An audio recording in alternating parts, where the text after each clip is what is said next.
Good morning, everyone. Friends of the world, whatever time it is, wherever you are. I just want to share this article that is just really heartbreaking, because if this man had not done what he had done, lots of people would be dead. Now, this is January 17th, 2020, 8:15 a.m. Sometimes I will not say a word, and the reason I'm not saying these words is because algorithms will pick it up. So generally I will highlight the word.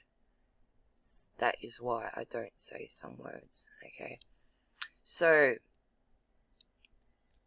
everyone you speak to in Balmoral knows Brendan O'Connor's name. The Royal Fire Service captain has been hailed as a hero in the tiny New South Wales Southern Highlands town after he headed a nods-defying effort to save 120 of the community's 140 homes. When many believed the town had been wiped off the map, not only that, he says he held an unauthorised village meeting just 48 hours before Balmoral was hit by ferocious bushfire 10 times in 3 days. 10 times. This is like my mate's place. He got hit 3 times by bushfires in a matter of days, months, whatever it was. It's just unreal. Okay, 10 times in 3 days last month. Despite there being no evacuation order from the Royal Fire Service at that point, he politely told everyone to leave. They did, and he believes that if he hadn't had the meeting, the residents would have died. Despite all this, he told News.com he feels now he has been blacklisted by the RFS for criticising the organisation hazard reduction plan, which he claims left the village and its surrounding towns exposed to the Greenwater Creek fire and taking matters into his own hands. So this man here. He held meetings 48 hours before he could see what was going to happen. You know, the burn plan they had was very flawed and was going to leave our village exposed to the fire, he said. I challenged that, but was told they are experts because the RFS paid staff to do all the computing program to work out where it should be burned. He said no hazard reduction burns have been done in the area surrounding Balmoral since 2001, meaning that there was 18 years of fuel growing on the ground. And not only that, we know what else is on the ground. It was a time bomb waiting to go off, he said. Time bomb. Unreal. He said the only thing done to protect the village was a hazard reduction done out to the west at Centre Ridge, but that was up to 9 months old where the bushfire hit in December. They believed there would be enough to either hold the fire or it came through, it would be very gentle, he said. But when the fire hit Mr. O'Connor, a veteran of the Black Saturday fires in Victoria, which was in 2009, lots of people died, he said he'd never seen anything like it in his 21 years as a firefighter. So he was there on Black Saturday, and these fires were bad. Right.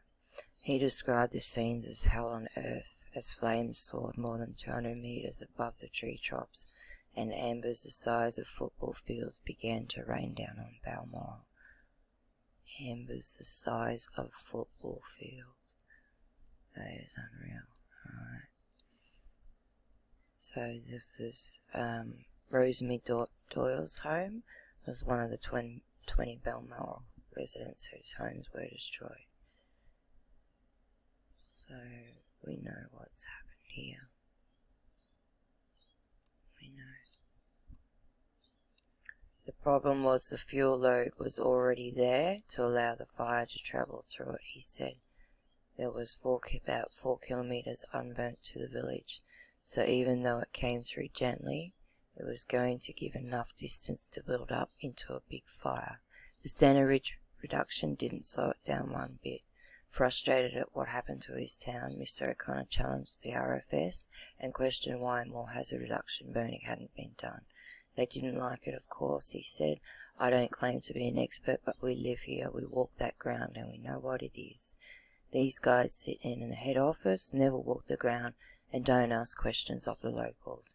He said it was because there had been a burn at Santa Ridge and there was no need to burn around Balmoral before December's fires, a decision Mr. O'Connor believes left the nearby communities of Bargo, Urinable and Yandara at risk. So, Bargo, Urinable and Yandara. These are the homes, how bad they are. Once again, look at that bush. I've shown you old pictures. I'll show you some more old pictures of videos from 1954, how the bush burnt. The old bush before they mess with it. Okay, he said he also got into trouble for holding an unauthorized meeting, asking everyone to leave 2 days before the fire hit. So he's got in trouble for telling everyone to leave 2 days before it hit. I asked the fire control to come out with paid staff, but they didn't, he said. I wasn't going to wait to see our residents potentially die. This man is a hero. He shouldn't be in trouble. He should be praised. He saved people's lives. I asked everyone to leave the village, simple as that. By Saturday, when the fires come through, there was virtually nobody left. When the official warnings came through for people to leave, it was too late. The fire was already impacting our village. People would have died if they had stayed. It was that bad. It was bad. It was horrible. Now, as Balmoral picks up the pieces, he says people are angry about the hazard reduction situation, and he says he feels like he's been blacklisted for raising concerns. Right. I'm not going to say I told you so, he said, but what they should be saying is, how can we help this situation? But all they are doing is pushing me further away. This has reached out to the RFS for a response. On its website it says hazard reduction is just one way of preparing for bushfires. It doesn't remove the threat of fire, and it doesn't remove the need for you and your family to be prepared. It says there are different types of hazard reduction, including controlled burning, mechanical clearing like slashing underground, and even replacing the ground fuel by hand. Okay, hang on. But there's, so far 30 minutes here. The bush has not been looked under the current. Leave it to the guy becomes too scared to make a decision. He would be able to do a video, I'm sorry. So if it wasn't for that man, roughly 426 people could have died because the warning was at the last minute. It's a beautiful looking place. Well, it was a beautiful looking place. It seems to be very old. Formerly known as the station on the alignment of the main southern railway line, known as variously as Big Hill, Lower Siding 1878, Bargo 1881, and Balmoral in 1888. So it became Balmoral 1888, and then it became locally known as Balmoral Private Village.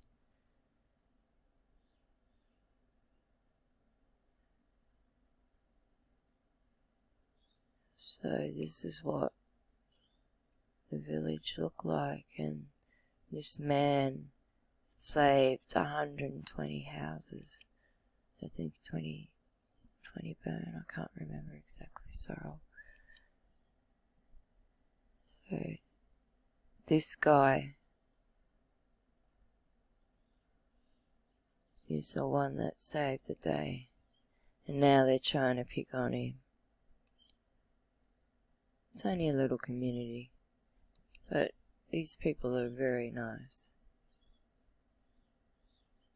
The abandoned loop.